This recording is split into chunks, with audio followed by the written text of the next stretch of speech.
আসসালামু আলাইকুম। আমি একটা ভিডিও দিতেছি, ভিডিওটা দেখবেন।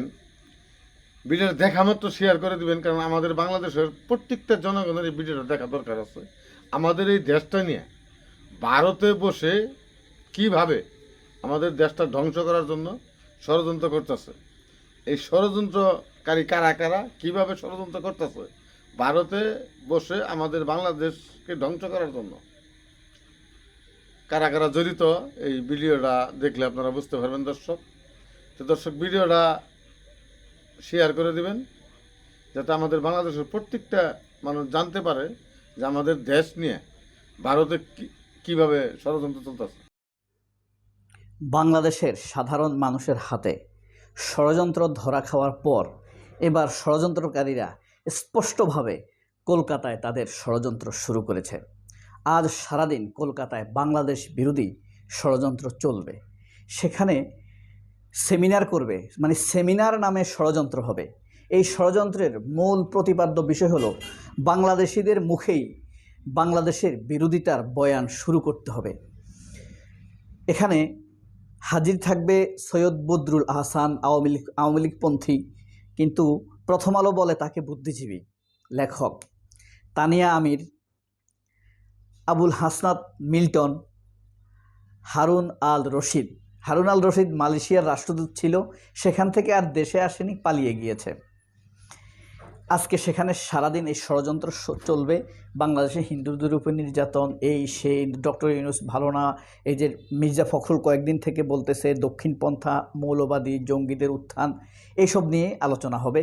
এবং মির্জা ফখরুলদের এইসব কথাগুলোর কিন্তু সেখানে রেফারেন্স দিবে, যে ফখরুল অমুক দিন এটা বলছে, দক্ষিণপন্থীদের উত্থান হচ্ছে, ৭১কে ভুলিয়ে দিতে চাইছে, তারপরে আপনার উগ্রপন্থীর উত্থান হচ্ছে, তারেক রহমান বলছে জঙ্গিবাদ রুখে দিতেই হবে। এইসব কিন্তু রেফারেন্স দিবে, যে সর্বোচ্চ নেতারা এটা বলছে, মহাসচিব এটা বলছে, প্রাজ্ঞ ভদ্র রাজনীতিবিদ এটা বলছে। এইসব রেফারেন্সগুলো দিয়েই ওই যে বাংলাদেশের ভিতর থেকেই বাংলাদেশ বিরোধী প্রচারণা শুরু করতে হবে। এই নিয়েই সেমিনারে আলাপ হবে সারা দিন, হার্ড শিডিউলে। এই যে দেখেন, আজকের আমার দেশ পত্রিকার প্রধান শিরোনাম, দিল্লিতে বাংলাদেশ বিরোধী দিনব্যাপী সেমিনার আজ। কারা উপস্থিত হবেন দেখছেন? এইভাবেই চলবে আজকে। সেমিনারের মূল কনসেপ্ট, চীন, পাকিস্তান ও বাংলাদেশের অভিন্ন স্বার্থ ভারতের জন্য নিরাপত্তার চ্যালেঞ্জ তৈরি করছে। মানে বাংলাদেশ যে চীনের সাথে এই যে যোগাযোগ, এনসিপি নেতারা গেল, জামায়াত ইসলামের নেতা গেল, তারপরে আপনার আরও অন্যান্য রাজনৈতিক দলের নেতারা গেল, এটাতে ভারত ভয় পেয়ে গিয়েছে।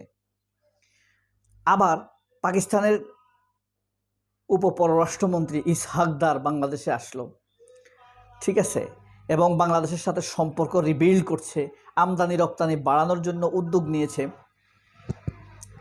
এসবে ভারত চরমভাবে আতঙ্কিত হয়ে গিয়েছে।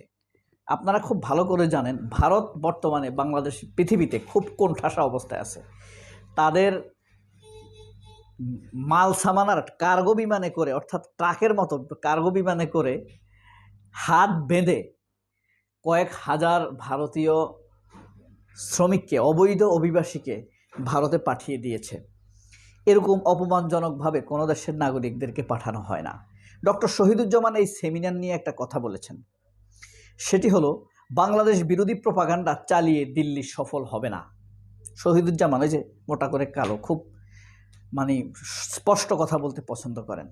দিল্লির এই অতৎপরতার উদ্দেশ্যে আওয়ামী লীগকে পুনর্বাসন, এটার মাধ্যমে আওয়ামী লীগকে পুনর্বাসন, তারা বাংলাদেশে এটা শুরু করতে চেয়েছিল। এই যে মঞ্জুর আলম পান্না, লতিফ সিদ্দিকী, হ্যাঁ, তারপরে মাসুদ কামাল, এরা যে এই প্রপাগান্ডার প্রস্তুতি নিয়েছিল বাংলাদেশে, এখানে জনতা কিন্তু সচেতন জনতা এদেরকে ধরিয়ে দিয়েছে। আপনি দেখবেন লতিফ সিদ্দিকী কি থাপড়ায় নাই, লতিফ সিদ্দিকী জুতা মারে নাই, চড় মারে নাই, মঞ্জুর আলম পান্নাকে কিন্তু চড় থাপ্পড় দেয় নাই, ধরে পুলিশে ধরিয়ে দিয়েছে। তারা বাংলাদেশের প্রয়োজনীয় সেমিনার না করে কীভাবে